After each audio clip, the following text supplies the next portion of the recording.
what is going on? You are listening and watching Tags Live, aka Talk About Gay Sex, the live edition, where we're here every Wednesday night on the Crowdcast platform.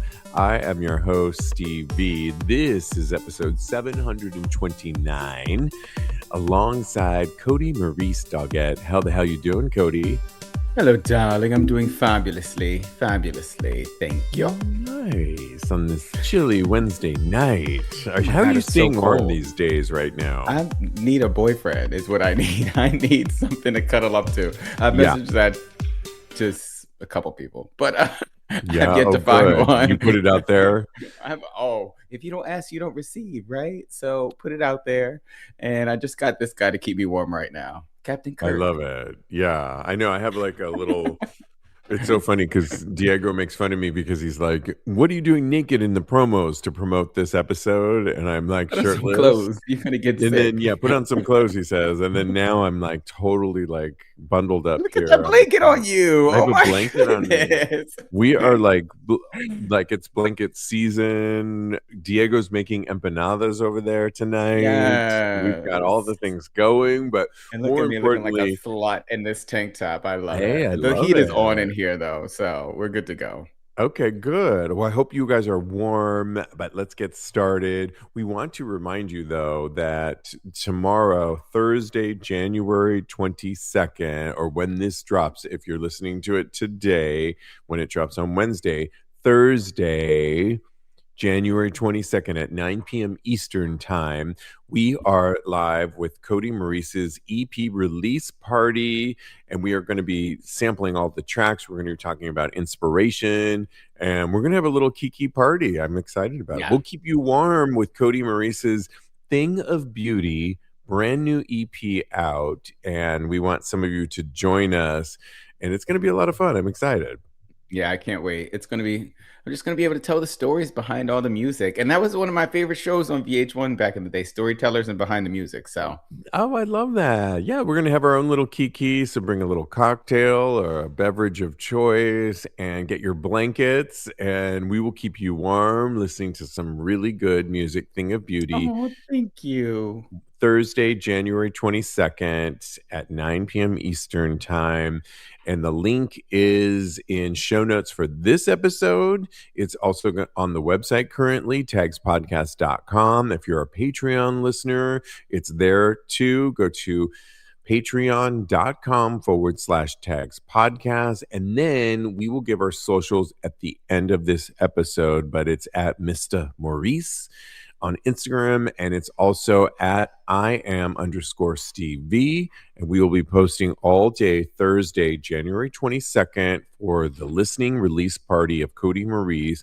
If you miss it for some reason, we will be posting it though wherever you get it on YouTube, and so you can watch it on our YouTube channel as well. Okay, well, we had such a good time on episode 728 with Jeremy Ross Lopez, our co-host, and we spent that episode talking about why dating feels so hard. It was all based on an Instinct magazine article that really looked at the therapy side of it. It interviewed a lot of therapists on why. We'll let you listen to that episode, but it looked deep down on why we differ from our heterosexual counterparts on dating. Not that they don't have their own issues, but what's going on with they us. Definitely do. Yeah, right. Exactly. Let's not give them a pass here. But basically, what is it why is it so hard often for so many queer men to date? What's really going on? And it looked at like how we grew up. Many of us dealt with shame, not coming out later in life, not dealing with some of the issues where we had to kind of put on a front for so many years. And then you get into dating. If you haven't dealt with a lot of those issues, you're bringing that into your dating realm today. Well, again, we'll let you listen to episode 728. But today we wanted to go a little bit deeper into something we don't always unpack: how our sexual histories and the spaces we explored have shaped the way we connect as gay men. So we're getting more sexual on this one. It's based on, there was a whole separate article that Queerty did on locker rooms and gym saunas and how we meet each other. And I thought, let's go with that. Basically, if we, this Of is course you where did. I know we're talking about our queer sexual spaces, and that's where that episode really was talking about discussions on. Here's a question to pose to you: do you Okay. think gay men learned to connect sexually before emotionally, Cody? Wow, that is a great question. We going hard. We jumping right in the fire, We aren't are. we? I think generally speaking, yes, because I feel like a lot of gay men, that is the way that they are able to express themselves and really lean into their gayness. And it's been uh, forced down and kind of repressed in us since we were young. So I think that when we finally get the chance to express that, we lean right into it. So I agree that I think a lot of gay men, that is how they express. And trust me, I know I'm on sniffies. I know that that's how a lot of gay men express their gayness, basically, and that's how they first initially learn how to express it. Yeah, for me, I definitely say the answer for me was a hard yes. But then Hmm. I also look at the sexual revolution that happened so many years ago that was about really like, I still think that we are in an age where we're repressed, especially here in America, when we talk Oh about things like yes. our sexuality. And I think that it's a legitimate question to pose, but as gay men, I think when you're not allowed to love who you are, you didn't have examples of who to love, but you knew what you liked. And then when you start looking at things like, I sexualized a lot of, I was a gymnast, and Hmm. all of those early years I was looking at other boys and these leotards and these beautiful bodies, and yes, I did sexualize it. And then in college was the same deal, that I definitely, the first experiences that I had were sexual before any sort of relationship, even before, and we're going to ask this question a little bit later, before I had friendships with queer friends or gay friends. Really? Well, Yeah, so that's really interesting because for me, it was kind of the exact opposite. Because in high school, yes, I had the whole lusting after quote unquote straight boys. 'Cause I don't know. yeah, I moved around a lot. I don't know any of those guys anymore, so I don't know if they're yeah. straight or not. I should probably look them up. But in the later years of my high school experience, my friend group, one of my really best friends, he was in the closet as well, and we came out kind of simultaneously.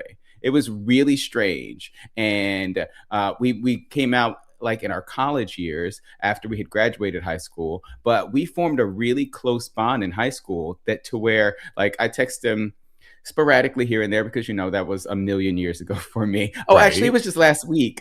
Yeah. Uh-huh. Sure. But yeah, it was so long ago that we've kind of lost contact, but we're still friends at the end of the day.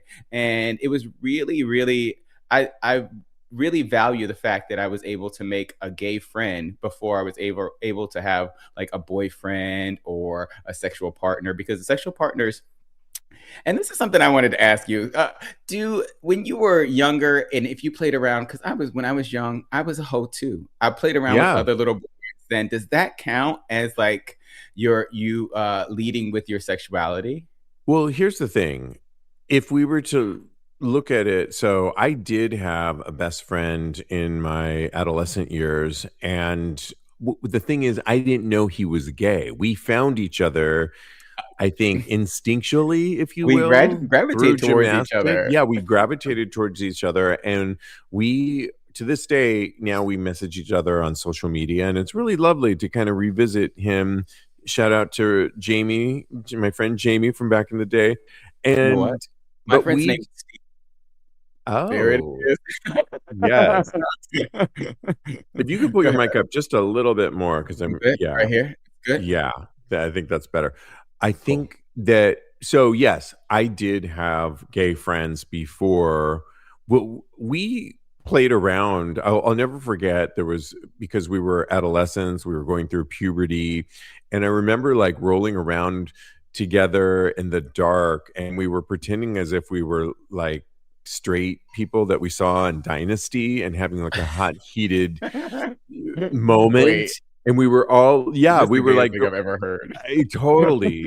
And later we did masturbate separately, but on separate beds. And we Okay. used to take baths together too. I mean, how much more gay does Oh. it have to be? But I will say we never came out as gay. So we never talked about it. Years later, we've talked about it as adults. Mhm. But I think all of that goes down to sexualizing, like it was taboo to be gay. And my early experiences of knowing what gay was something that my parents would never allow. And it was just something that was hands off. So I do think I sexualized what it was to be gay. And my first experiences sexually were sex Yeah. before friendship. And yes, he was my first friend. So it's kind of a toss up, but we weren't Yeah. talking about our identities at that time. Yeah. I think it's very important. Like I said, I think we were talking on Monday's show about intention. Yeah.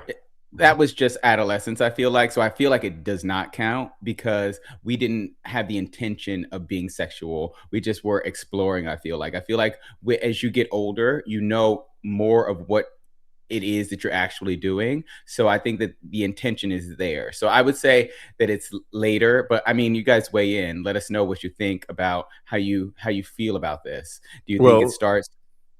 Go ahead. yeah, we're live right now. And Doug, watching us live, says, for me, I was fortunate growing up. I had great role models. My mother's cousin and his boyfriend were around me since I was 10, and they are Mm. still together since Oh 1987. my I God, love that's that. beautiful. What a great example to have. And I remember we had a family friend too, but he didn't come out to me until I was probably 19, 20, Okay. 19 or 20.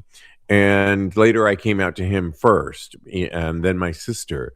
But when you don't have those examples and you're made to feel like your lifestyle, or you don't even know it's a lifestyle, but who you like sexually is quote unquote deviant, I think that Hmm. really affects how you approach sex when you finally do come out, or when your first experiences. And so that is what I think, for many of us, that's what kind of what we're talking about. And that can be good and bad. Why is it good? Because I think that's why we have dark rooms. That's why we have saunas. That's why there are stories on Queerty, where this episode was based on, as a sort of next level to what we were talking about on the last episode of our first sexual encounters. That's why sex can be a lot of fun.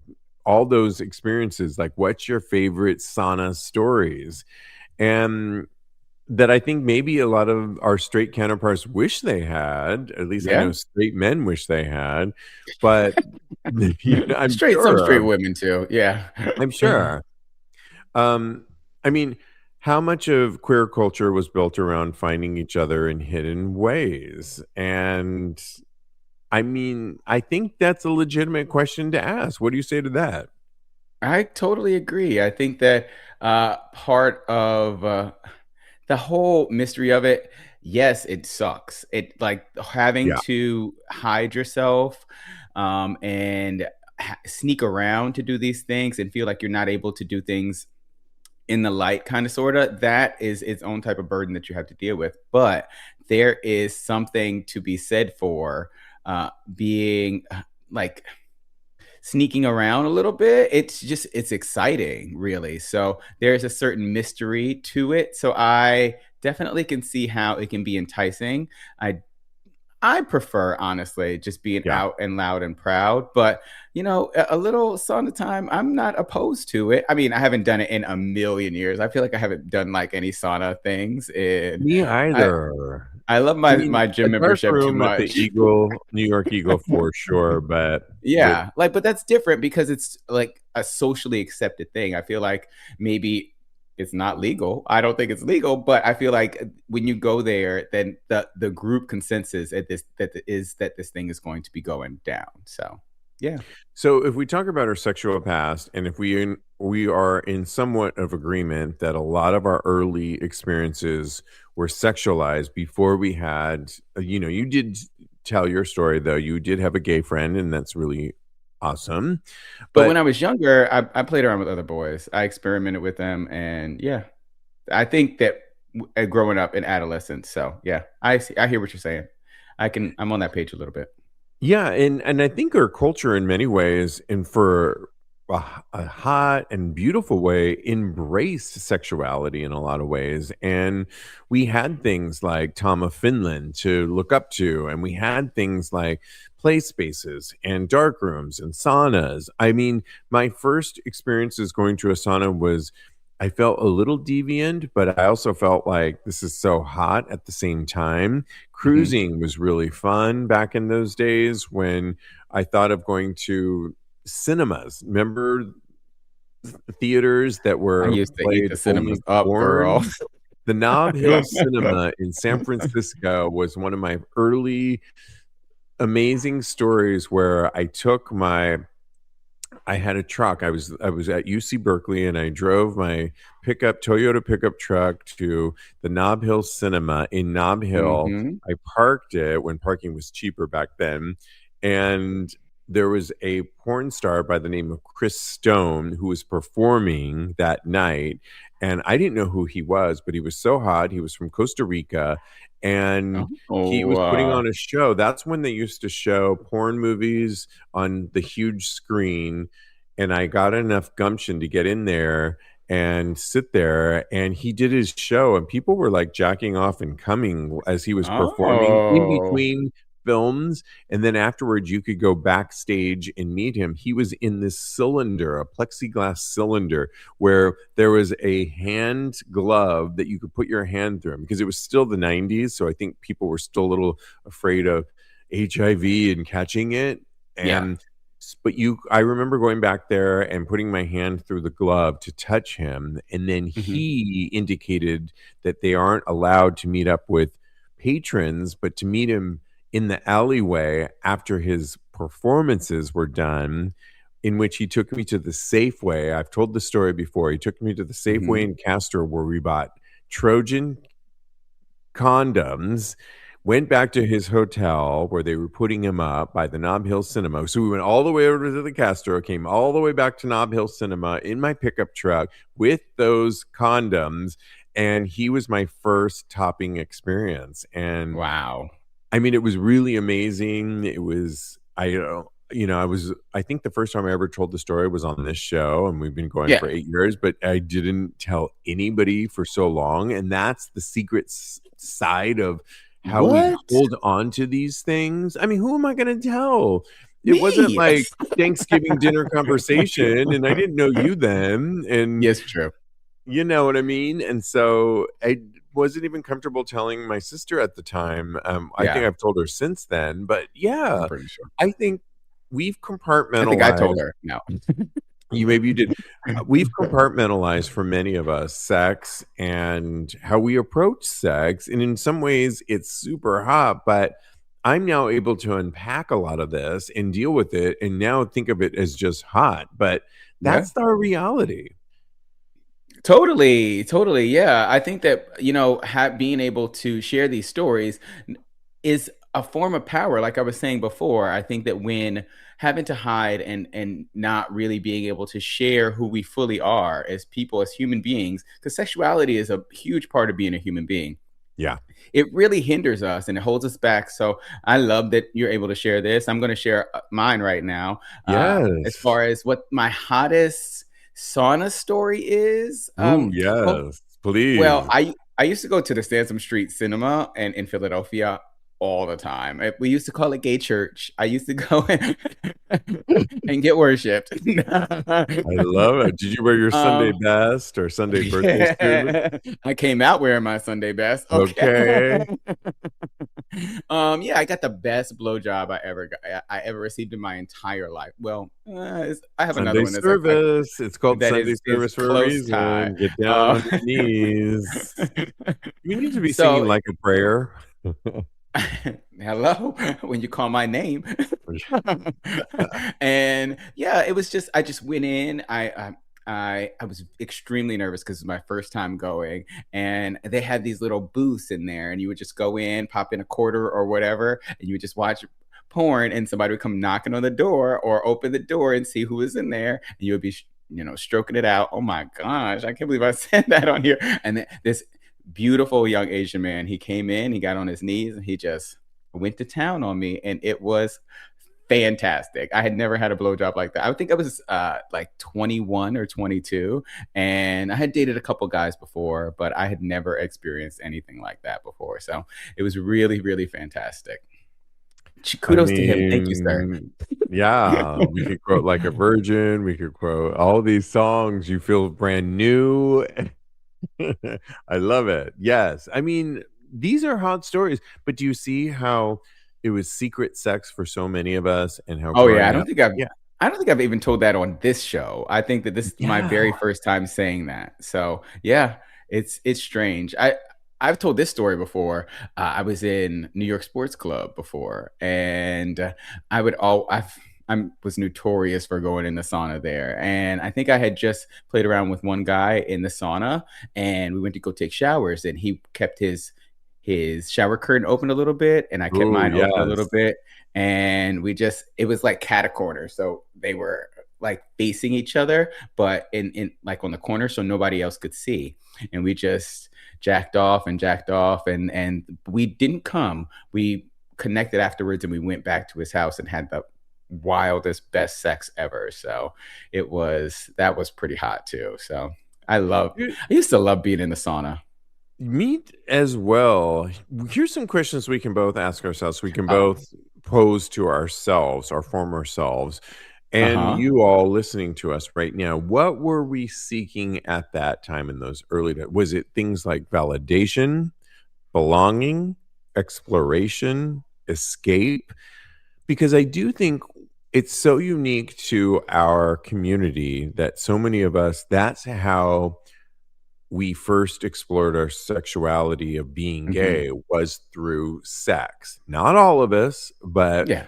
for many of us, for me, it was sex. And I think it was finding validation that there were other people like me that looked good, that I for all this time, I only thought sex was, I had told myself for years and years I was going to marry a woman. I had told myself that that was the only thing that was acceptable. And now I was seeing in my early 20s other men that looked hot, that were doing what I wanted to do, desire, and it validated that I wasn't alone.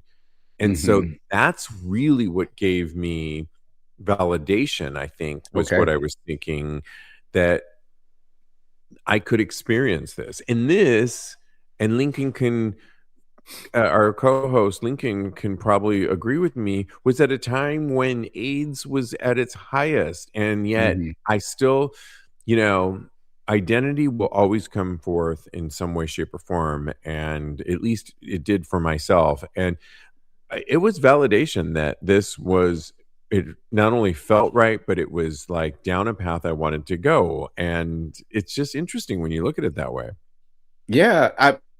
I think it's all of those things, honestly, but I think validation is in there definitely. I think it's less than exploration. I think exploration is my main one, but validation is definitely in there because personally, I have been seeking validation on my attractiveness for a very long time. So that is probably like 15% of it, but the majority of it was exploration. Because for me, I had been, since I was a baby gay, I had been pursuing and trying to find a beautiful relationship, someone that I could partner with and, just conquer the world with, basically.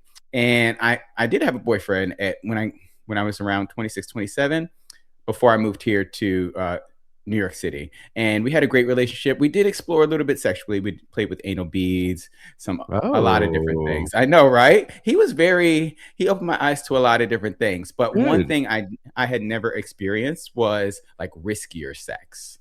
Uh huh. So I think that when we broke up, that was my main go to, and trying to explore riskier sex and things of that nature. So yeah, I actually, you know what? That's not true. I did.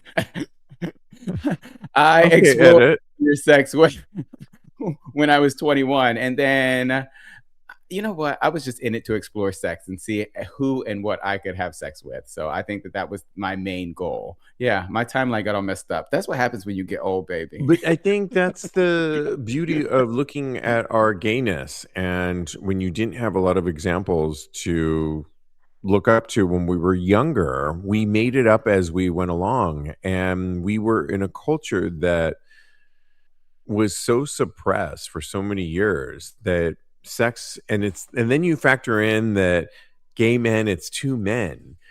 Men in general have a higher libido. We are Yeah. very sexual in general. Then you get two men together and then you're suppressing it. All of that is just, exploding, to use a word that I think that is ready to happen. And it's it's beautiful. It's interesting. I love looking at these stories. I mean, Doug says, watching us live right now, says, my first time picking up someone was at my college gym. We ended up going back to my apartment for some fun. Yeah, my second experience was with somebody at my college gym as well. And he had a girlfriend, but we had some fun. And then he tried to pull me in with the girlfriend. Well, the three of us ended up being Oh. friends. He tried to Oh. make it a bisexual thing later on that didn't really work out for me personally, because while he was probably a little bit more bisexual, I think he's gay now.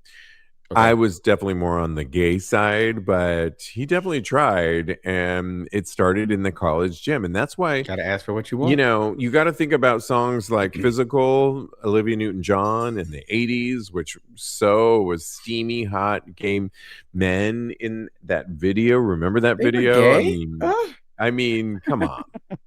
It's just, yeah, It was oozing the with 80s. it. Who wasn't gay?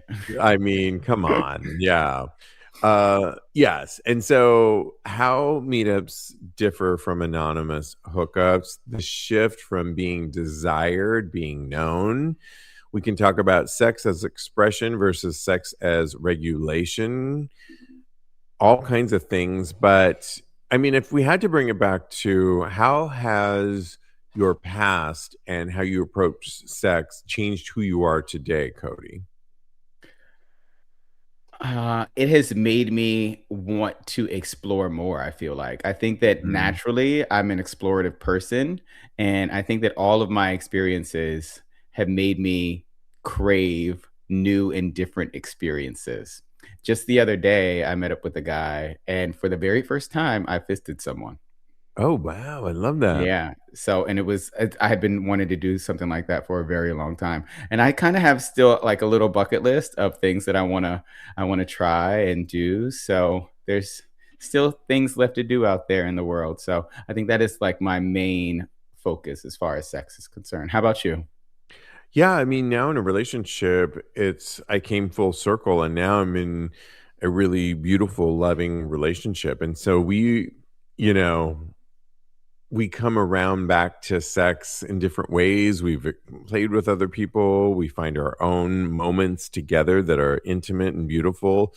And I've done a lot of sex throughout the years and tried so many different things that I think now it's about really what I've looked up to for so long, that I could have a partner that I can nurture and love, but I don't want to leave the sex out of it as well. So Yeah. it's finding time to bring that sex back into a loving, nurturing relationship, which we do, but it's just finding that balance now. And it's great to be Yeah. on the other side of where I came from, of only looking at what I couldn't have and then sexualizing what I wanted, exploring all that. And believe me, I've done all of that throughout the years, that now to have a partner that I can nurture and love and then bring back the sex to it as well is just kind of full circle in many ways. And I really love that. But it's still work and it's still, I Yeah. love it. But it's just interesting to come full circle and to be married now and to have something that I didn't think was ever possible when I look at my younger self. Aw. I Yeah, love that. That's yeah. beautiful. So it's really cool.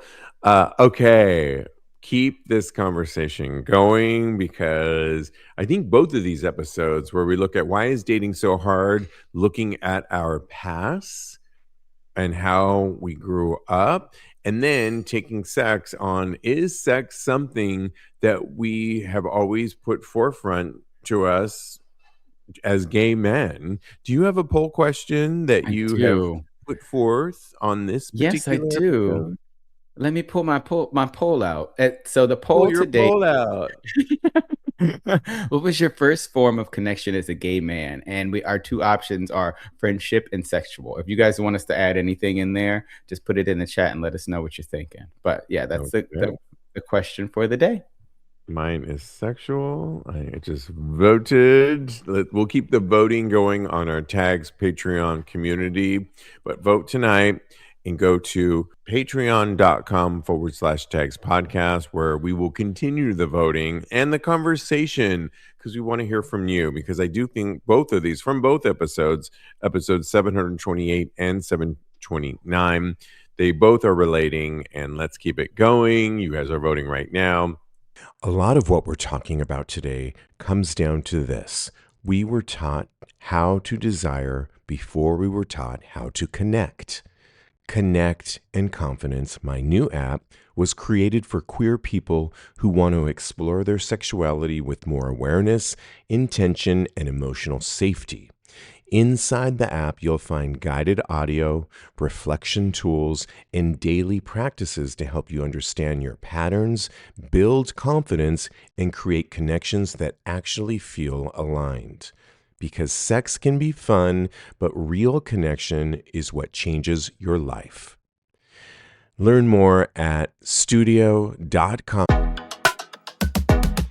Hi, friends. We are Dads and Daddies, a podcast about the lives and times of adult gay men in the here and now. I'm Brian Rubin Sowers, a married dad of two. And I am Judson Morrow, a resident daddy. Join us for frank conversations and personal stories of sex, love, relationships, parenthood, daddyhood, addiction, and so much more.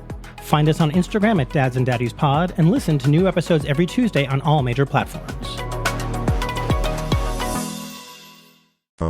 /Steve V/connect. That's studio.com/Steve V/connect. Okay, it's time to get into hot topics. There are so many, but we had to start with, oh my God, as the 10th and final season of Queer Eye is dropping on Netflix, they are saying goodbye. They decided to promote across CBS Good Morning, blended too, on morning shows in the last couple of days. One person that was absent was Karamo Brown, and it's caused a huge drama. Why didn't he show up to promote? All of the other cast members showed up to promote it, and it's become the story that's taken over, not so much on what their final season 10 is looking like. They have 5 episodes that they dropped celebrating 10 years of Queer Eye for the Straight Guy, the newer season of this. And in CBS Morning, they decided to, one of the Fab Five of Queer Eye did not participate in the morning's interview with the cast, writing to CBS Morning that he hopes people remember to protect their mental health and peace. He was talking about himself. Brown's assistant told CBS Morning that basically he did not show up because he was worried about being bullied. Tan France, Jonathan Van Ness, Anthony Porowski, and Jeremiah Brent did respond, and they basically said that they were on the hot seat about this. Well, when we did a deeper dive looking a little bit more into this, we found out that basically, allegedly, Karamo brought his mother to one of the 5 episodes on set, and there was a hot mic moment, meaning Karamo walked away from the other his other co-host, and his mom was on a headset, and they were talking trash about Karamo. we don't know exactly what they were talking about, but it's basically about his lifestyle choices. That's what we're being quoted as hearing. And it got back to Karamo. Well, he's now using this as he was been bullied. Well, as we all know, Karamo has a talk show, and they were promoting Cody, the 10th and final season of it. They were holding hands in several interviews, the CBS This Morning, as well as another morning show. They had to address this in all of their interviews on why Karamo wasn't there.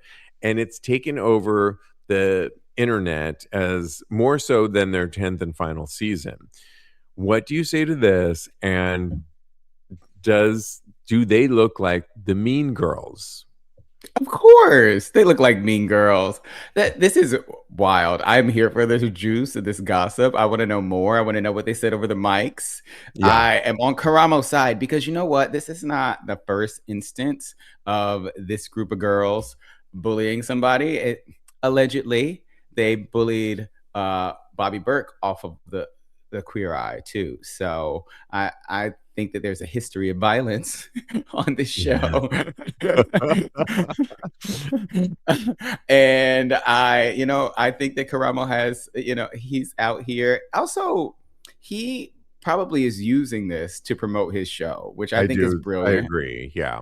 I'm so happy for him in this. And I think that he doesn't deserve that. I so want to know what they said on the mic because I just know it was something crazy. And I know that it really probably hurt his feelings. And that's why he doesn't want to be in the same space with these people. What do you think? Well, this all started before all of this went down yesterday, Monday. We have a friend that was at New York Sports Club that we were in a group chat, and he messaged us and said, he said 90% sure I just saw Karamo Brown in the locker room. Speaking of locker room stories, I know, right? And how funny is this? Did say with his new face. No, that was our friend saying that. We didn't say that. Yeah, we're going to throw tea and shade. It is not text podcast official perspective. That's what this person said. That's what our friend said. That's exactly. Yeah. And we were like responding, "Oh wow, girl, really?" And then this story came out the next day. This story comes out after that alleged sighting. First of all, why is he at New York Sports Club? Was one thing. It might be near his house, is what I said in the group chat. It might be near his house. There's lots of reasons why. Not every queen goes to Equinox. The machines at New York Sports Club are just as good as Equinox machines. Number two, if you watched clips of that CBS morning when Gayle King was asking the question and she kept saying, okay, before we get into the final and 10th season, and I want to get into that, but we have to address the elephant in the room, which is why Karamo isn't here. And she let that bleed out for more than just, let's just deal with this and get it off the table. She let it go so there's that. And then the fact that they were all holding hands as if, and I couldn't help but think of, and just like that, Sarah Jessica Parker and the whole crew, when they were on The View, they weren't holding hands on the final, or it just seemed like there have been other legacies of shows that didn't have this, like, why are we holding hands? Why was that the choice? They must have got wind of it from PR people, and let's all unite here because we're about to go through it, not on this show, but the next show and the next show. And it just seems so, I think in the end, there is some truth to this, and Karamo knew exactly what he was doing. He's bringing attention to his talk show because all anybody is talking about is Karamo and his mental health. And they had to sit there on several interviews and deal with this question and look like mean girls. And in the end, he gets the final snap because I think he looks like, hey, everybody's going to be talking about me, and I'm the one that has a talk show. So, okay.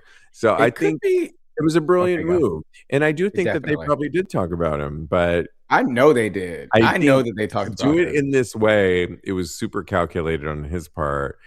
Work or no work done, according to our friend. And I think the whole thing is drama. I'm not watching this final season because I think the show is for straight people in many ways. I don't Yeah. need to see people. This is not my show. So, Yeah. but You know what? And this is going to be like my final word on this. I think that they're a little bit jealous of him because he has his own show. He has things that are on the horizon that are still out there in the public eye. And that I think a lot of them do value that. So I don't know. I think it could be a little bit of professional jealousy.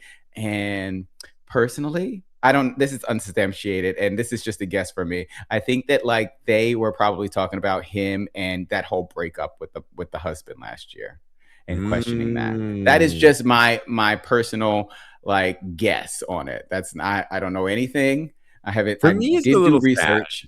because I think, wow, how could you let all this fame and fortune and what they had just do your job and create your own little niche? Your talk show. I've watched Anthony. He's got this great National Geographic show where Oh, he does brings he? people to, and I watched the whole thing. It was really good where he partners up with different celebrities on their cultural backgrounds. And Oh. look it up. It's really good. Well, And I maybe I'm loved it. wrong. Maybe they're not jealous because Anthony has a little I show don't on know. National Geographic. Yeah, they've all got their thing, I think. Well, at least those two do, but I don't know. I Let don't us know what you know. think on that. Moving on to, there is a professor by the name of Andre K. Isaac, and he's known for putting out he's a real life professor of organic chemistry in Massachusetts, and he often goes viral for his TikTok videos because he does things like Vogue culture, right, Cody? So dope. Oh my God. Yeah, It was we'll so post cute. it. I followed him immediately. Dr. Dre 4000, I've talked about him before.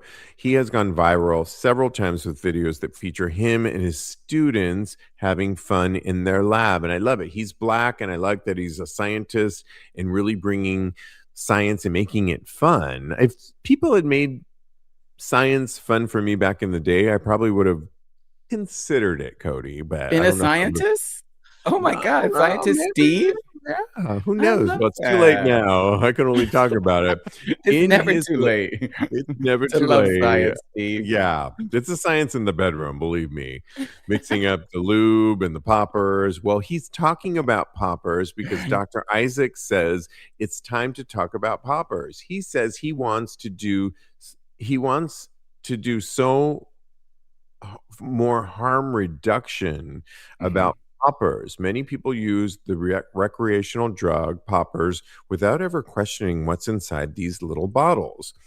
He explains the effects that poppers have on the body, which include a momentary rush and relaxation of the muscles. They also cause a drop of blood pressure. And he explains that three different alkyl nitrates create most brand of poppers. And some of these You sound like a nitrates have scientist been already. some of these nitrates have been linked to health problems if taken regularly. For example, when lab rats and mice were forced to inhale the fumes every day for 100 days, they were more likely to develop lung cancer. Scientists also observed that these nitrates cause vision problems for some users, and he went on to test a batch of poppers to see if they contained what they claimed on their labels, and he found that they did. Poppers generally contain one of three types of alkali nitrates, he said, and it seems to be the safest. It seems to be the safest. He said it can increase chance of vision loss. A study looked at 12 patients who lost their vision after poppers. There were 8 different poppers used among them, and 6 of the bottles were isopropyl. A few patients were even used isobutyl before with no eye issues. So, what do you say to this on him breaking it down, Cody?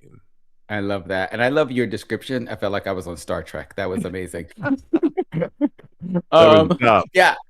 Not really being not being a scientist at all. I You love sounded that was very almost smart. like I acting. loved it. Yeah. Thank you so much. Oh wow, thank you.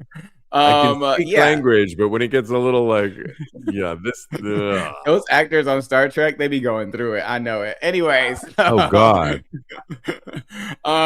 Yeah, this is amazing. I think this doctor is doing the good work because literally, I do none of the things before I watch this TikTok. He's on Instagram too, so go follow him there. That's where I followed him. And it's so helpful to the community to keep us from making missteps as far as these drugs are concerned, because we don't know, or I didn't know what was in any of these things, and I didn't know the differences between the three. So I'm going to continue to look at him and take better care of myself. How about you? What do you think about him? Yeah, I think that we've always known that poppers are that mystery drug out there, but we all like to use them. I say you need to know your health. So I'm about to get my current physical, and you got to know things like your blood pressure. You got to know things like your heart rate. You got to know like where you stand on your sugar levels, and know all that first. I think in general, if your health is good, used in moderation, and this is just me speculating as a non-scientist, that it's probably okay. But if you're using other things, if you're drinking, if you're partaking in other things, if you don't know your health circumstances, it could be detrimental. And they are that mystery thing that many of us like to partake in. So I think you got to know a little bit more about yourself. And we've been talking about it with Lincoln recently on a recent episode at the beginning of the new year, that get yourself checked out so you know at least where you stand on everything. And then you can make informed decisions about partaking in fun things like poppers here and there. Yeah. That's what I got to say to them. Yeah, and they're so widely used, and you're right. It is a mystery drug because I thought it was VCR cleaner. Okay, and who has a VCR anymore? I mean, I was putting away my DVDs the other day. I don't think there was any VHS tapes lingering around. It was CDs and DVDs. Yeah. So. Absolutely. Okay. Let us know how you weigh on that. Do you like poppers? And what do you think about that study? Let's move on to one more. Wait one second. Doug still has a VCR. Oh my gosh. Oh my God. Work. I love it. I made my friend pull out his VCR a few years ago because I saw it, and we pulled it out. I made him plug it in at like 3 a.m, and we were watching old VHS. It was so much fun. Not fun for him because he had to plug it in, but oh my God, it was so much fun. That sounds amazing. We were having a little kiki. Yeah, exactly. Lastly, before we get into advice, there's 17 male hockey players who have come out after heated rivalry. The key is none of them are National Hockey League players. So it's all been college, high school, but none of them have been NHL players. And it's interesting that the show has provoked a lot of people, Cody, to come out in hockey, but not in the National Hockey League. And I've gone to professional hockey league players here, the Rangers here in New York City. It's a hot, violent in the when you look at Madison Square Garden, just forget about what's going on the ice ring. Just look up and you'll see a fight happening. It's a lot of testosterone happening. But what do you think about it that it's not generating anybody in the National Hockey League to come out? Maybe there is no gay people, but it's generating it on every level below it. Yeah, I think that it's still a little bit taboo and maybe way too risky for them to come out in the NHL. Also, I think it is sad. I think that I think everybody should be out. I said it at the beginning of the show. I think that life is a lot better when you come out and you live in your truth, or at least to a certain group of people. It might not be safe for everybody, for you to come out to everyone, and please take your safety into consideration.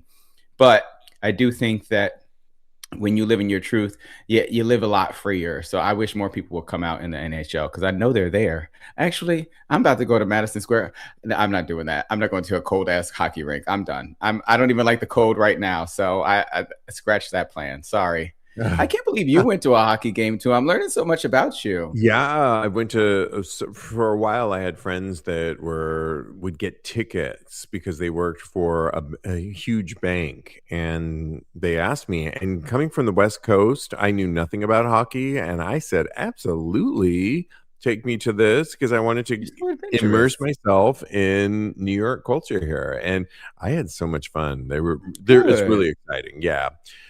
Before we move on, I wanted to talk about people that are doing really good things when they become viral. And there's an LA based drag queen by the name of Lauren Banal who has gone viral with performance cosplaying as Erica Kirk. She looks just like her when she does it and is now using her viralness to fundraise for the U.S. civil rights charity, the American Civil Liberties Union, ACLU. I love that she. Have you seen her videos of her as Oh my Erica God. Kirk? So hilarious. It's We will so post. funny. It's amazing, and she has really done well, lip syncing and mashing up, and doing so well, and it's amazing, and I love it. What are your thoughts on this? I just realized that my husband is locked out real quick, and I'm gonna go let him in. But can you Okay, carry this real I'm quick? gonna hold down the fort. Yes, Diego thank can't be you. locked out. Okay. So I did watch the videos, guys, and this is amazing. I think that taking this and spinning it on its head, it's hard not talking when Steve is not here to look at. It's hard talking to nobody. Yeah, taking this and turning it on its head and really just I was just telling them it's kind of hard talking to nobody. I was like, oh my goodness, nobody's there. I'm talking to myself. Well, it's so cold here in New York, and I don't know why. Sometimes we don't lock our door here. We're on the 12th floor, Don't tell and that to I know I the shouldn't be people, telling Steve. everybody that. Cut that out. But I decided to lock the door, and he went out for a quick moment and locked himself out, and the dog's barking, and it's just a hot So mess. I was like, funny. "Oh shit!" I locked the door. Yeah. Yeah, Yeah. but he's Uh, back. I just didn't want the Hi, empanadas Diego. to burn. That's the most important thing. That's the most important Diego. thing, girl. But yes, But yes, back to Erica Kirk, drag queen. I think it was great him taking this, them taking this and turning it on its head and yeah. really kind of like taking control of this narrative and letting them see how silly that they look and also having us communally taking this and looking at it with a different perspective with some humor to it. So I really enjoyed it. I really think that this is a great thing. It's what drag queens do. They take politics and they merge it and they bring it forward in a humorous yet thought-provoking way. So I was all for this. What about you? And putting her money to good, she could have taken all the money for herself and said, now she's getting all of these followers now, which is amazing. She could have just monetized it for herself, but to put it towards something like the ACLU, she's brilliant in many ways because yes, she's going to monetize it like she said in her video, but it's for something good. But ultimately, it's still going to bring her so much, like increase her followers on a separate level, and she's going to monetize it separately. And in the end, it's brilliant.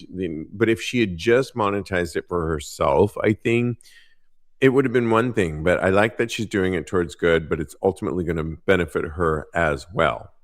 Couldn't agree more. And her name is Lauren Banal, Banall. And I think that's the most brilliant name ever. I followed her too because it's Lauren Bacall, but like Lauren Boring and not original. I So hilarious. love it. I'm So now good. a fan favorite. We're gonna Yeah. have it's our friend James, if he knows her, in Yeah. LA over there, and Thanks. If you're Teddy. listening, Yes. Okay. Well, let's give a little bit of advice. And I love this first one where my Tinder date doesn't realize he also sent me a pervy message on Sniffies. Do I tell him? I thought this was really good. As soon as he showed up, I realized he was the same guy who had recently sent me a pretty explicit message on Sniffies, basically inviting me to come over and do whatever we want to him whilst his buddy watched. Ooh, I like that. At the time, I ignored it and didn't say anything back because that's not my thing. And once I realized who he was, I decided I'd make a polite exit early. But the date actually surprised me. The conversation flowed easily. He was thoughtful and respectful, and there was a real connection I didn't expect. Now I'm not sure what to do. Do I let him know I saw that message before we go out again? Or do I pretend it never happened? If I don't say anything, it feels like there's an elephant in the room, but also don't want to mess with a good thing. And honestly, I'm not even sure what to make of him being into that stuff in the first place. Maybe I'm being too judgmental. You know what? I think we just started the whole show on many of us grew up sexualizing how we approached our gayness, our lives, approaching men. I think sex is a part of queer gay men, and you almost want a pervert as I mean, it's so you shouldn't be freaked out about that at all. Now, the fact that you figured out that he's a gentleman and a good partner in one sense as a date, but also he has this pervy side, I think that's really hot. I do think that if it's going well, you go on a second date. And if it's going well, then you bring it up because, hey, you've got a fun sexual partner. And if he wants to have you watch somebody else, that's hot. What do you say? So, okay, I think I agree with you on a lot of levels, but I do think that because I agree with you, he should totally tell this person that it was him, especially if he likes the person and if they got along on that date. But I think for different reasons, he should tell them. My first instinct was to be like, "Oh, we need to get down with this. We need to make that fantasy happen." But then he was like, "Right," and then he was like, "Oh no, I'm not into that." And I was like, "Oh well, now he needs to clear up with him. Is that something that he necessarily needs out of a sexual relationship? They need to discuss." What it is about that really turns him on in order for them to gauge each other's level of comfort. I think that is why they need to have this conversation. Maybe not on the second date, maybe after a couple dates, they can talk about this. But I think more sooner than later, he needs to tell him, like, I saw that message, just so you know. And we're going to talk about that a little bit will later. have a laugh out of it. In the end, yeah, I think that's something cute and funny, and it'll be something they can tell their grandchildren when they get married. Invite me because this is a good advice, honey. Absolutely. Let's do one more. Okay, this one, I think we only have time for this one. Let me just get that. This one comes going out to a club tonight without drinking. Well, we all know a lot of you are doing dry January. And this person wrote, can you help me out with something tonight? Maybe giving some tips, tricks, encouragement, or anything. In my 30s, I have been trying hard to give up drinking alcohol. I've made it a month and definitely feel really good about it. I was drinking far too much due to work stress and social anxiety. At the same time, though, I still really like to go out for gay nightlife. I like to dance, get in the vibe, live music. I'm going out tonight for the first time not drinking. I know I will feel anxiety as well as a desire to order a drink, maybe even have the famous peer pressure. I've tried mocktails, I've tried soda, I've tried non-alcoholic beer. None of that works for me as a replacement. I don't have any interest in drug or weed. Red Bull is a good go-to. Has anyone, you know what? I had a period where I wasn't drinking. I was on a medication that didn't allow me to drink. I just ordered club soda and I didn't tell anybody. And it was like no big deal. And I think if you're really asking yourself those questions and you can't do that, then maybe you do have a problem and you should seek help. But I drink a lot. I'm drinking on this show right now. And I had no problem in that month-long period to just order club soda. But I didn't tell anybody because I didn't want anybody else to feel weird about it. Yeah, I agree with you. I think, well, for me, I did not drink for the first month after my surgery because I wanted to heal. I think after like 2 weeks I could drink, but I was like, I'm not drinking at all. I want to make sure that my body is in the best shape possible in order for me to heal properly. So I didn't drink for the first month. And like you, I didn't really have a big I didn't have a big problem. I work in a bar and I still didn't have a big problem.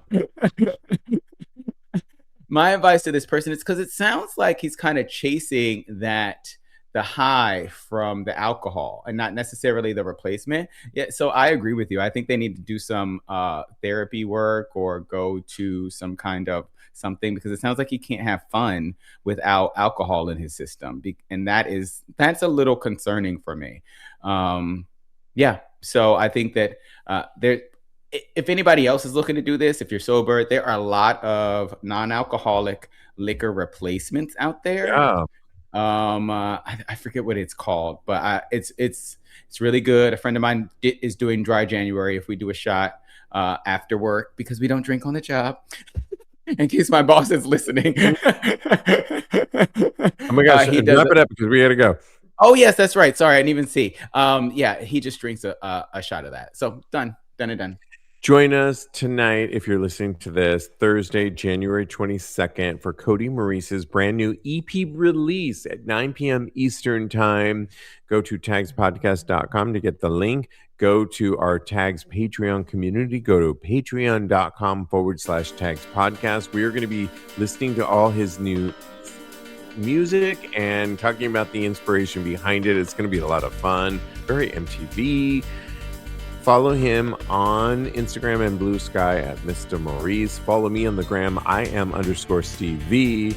Links will be there too. And in the meantime, Cody, continue having hot gay sex.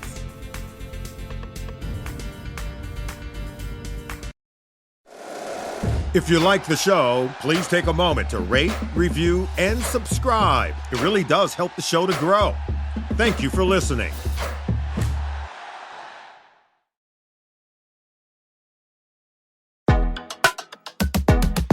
Hi, friends. We are Dads and Daddies, a podcast about the lives and times of adult gay men in the here and now. I'm Brian Ruben Sowers, a married dad of 2. And I am Judson Morrow, a resident daddy. Join us for frank conversations and personal stories of sex, love, relationships, parenthood, daddyhood, addiction, and so much more. Find us on Instagram at Dads and Daddies Pod and listen to new episodes every Tuesday on all major platforms.